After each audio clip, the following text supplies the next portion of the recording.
বাজারে নতুন ঝিঙে আসতে দেখেই একটা রান্নার কথা হঠাৎ মনে পড়ে গেল। বহুদিন আগে খেয়েছিলাম দিদুনের হাতে, নিরামিষ রান্না হলেও ভারী সুন্দর। খেয়ে বোঝাই যাচ্ছিল না যে এটা ঝিঙে দিয়ে তৈরি, এতটাই সুস্বাদু। রান্নাটা কিন্তু খুব সহজ, আর উপকরণও লাগছে একদম ঘরোয়া।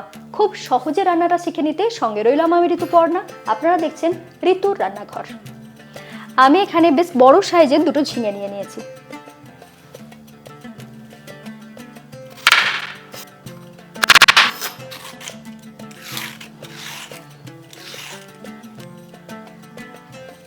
ঝিঙের শিরগুলোকে ভালো করে পরিষ্কার করে নিয়েছি, এরপর কেটে নেব। এইভাবে মাঝ বরাবর প্রথমে কেটে নিচ্ছি, এরপর এইভাবে মাঝ বরাবর কেটে নিচ্ছি। নেওয়ার পরে 4 টুকরো করে নিলাম। দেখুন এইভাবে কেটে নিয়েছি।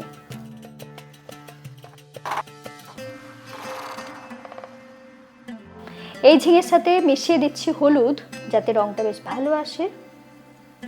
আর দিয়ে দিচ্ছি হাফ চা চামচ লঙ্কা গুঁড়ো,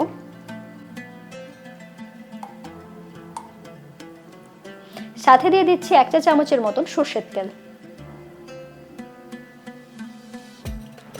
এই সময় এখানে কিন্তু নুন ব্যবহার করবেন না, তাহলে ভাজার সময় জল বেরোতে শুরু করবে, ঝিঙেটাকে ভাজতে পারবেন না।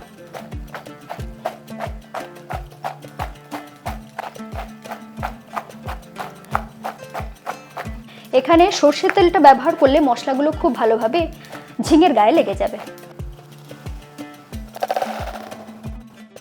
এই রান্নাতে আমি 2 রকমের মশলা ব্যবহার করব। প্রথম মশলার জন্য আমি এখানে নিয়ে নিয়েছি হাফ কাপ সিদ্ধ করা মুগ ডাল।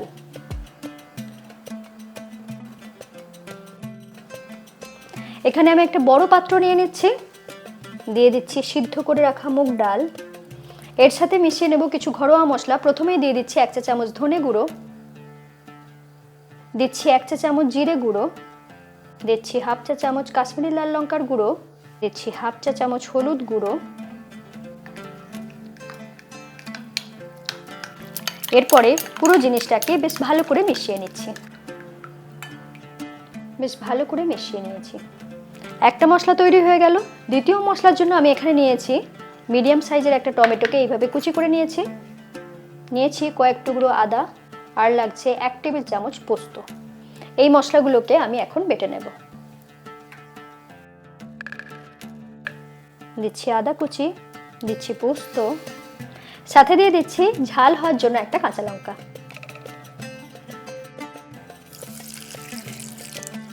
জল দিয়ে এটার একদম মোলায়েম পেস্ট বানিয়ে নেব।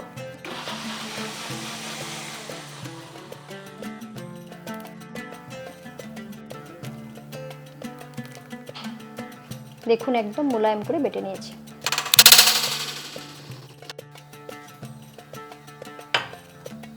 রান্নাটা হবে সর্ষের তেলে, তার জন্য দিয়ে দিচ্ছি 1 টেবিল চামচ সর্ষের তেল।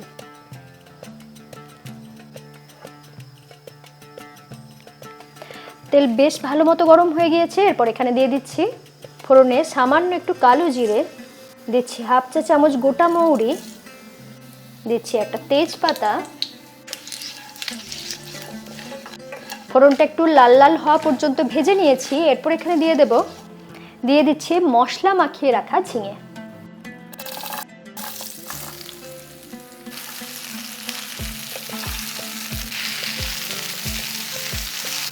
এরপরে ঝিঙেটাকে একটু হাই ফ্লেমে রেখে ভাজা ভাজা করে নেব।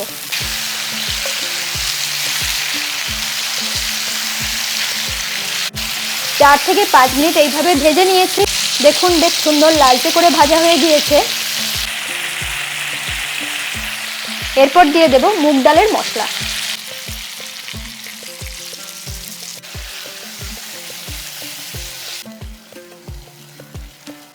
এরপরে আবারও এটাকে কিছুক্ষণ সময় নিয়ে কষিয়ে নেব। 2 থেকে 2.5 মিনিট এটাকে বেশ ভালো করে কষিয়ে নিয়েছি। ঠিক এই পর্যন্ত কষিয়ে নেওয়ার পরে এখানে দিয়ে দেব বেটে রাখা মশলা।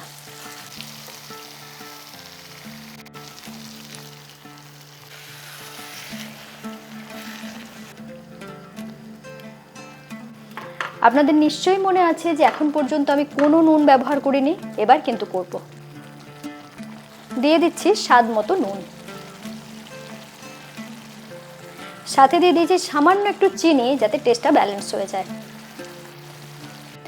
চিনিটা আপনারা না চাইলে নাও ব্যবহার করতে পারেন, কিন্তু এখানে যেহেতু টমেটো ব্যবহার করেছি সেই জন্য চিনিটা ব্যবহার করলে টেস্টটা সুন্দরভাবে ব্যালেন্স হয়ে যাবে।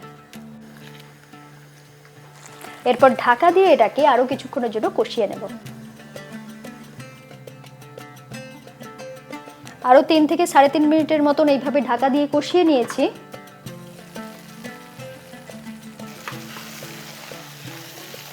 যদি এটা রুটি দিয়ে খেতে চান তাহলে এইভাবে টাইট টাইট রাখতে পারেন, তবে আমি যেহেতু ভাত দিয়ে এটা খেতে পছন্দ করব সেই জন্য দিয়ে দিচ্ছি জল। আমি এখানে দিচ্ছি মশলা ধোয়া জল 1/2 কাপ।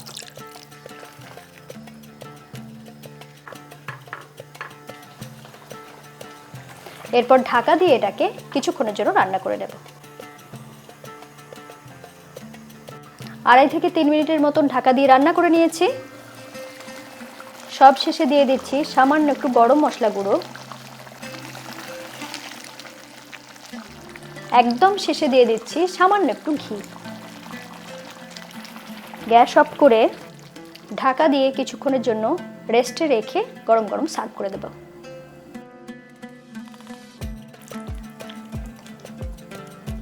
দেখুন কত সহজে এত স্বল্প উপকরণে এমন একটা নিরামিষ পদ তৈরি হয়ে গেল, তাও আবার শুধুমাত্র ঝিঙে দিয়ে। এই রেসিপিটা নিশ্চয়ই বানাতে চাইবেন, লিখে জানাতে ভুলবেন না কেমন লাগলো, অপেক্ষায় থাকবো। এরকম সুন্দর সুন্দর নতুন নতুন রেসিপি পেতে আজই চ্যানেলটা সাবস্ক্রাইব করে নিন, বেল আইকন প্রেস করে রাখুন।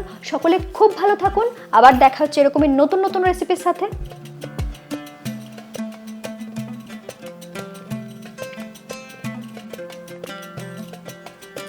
অপূর্ব স্বাদ।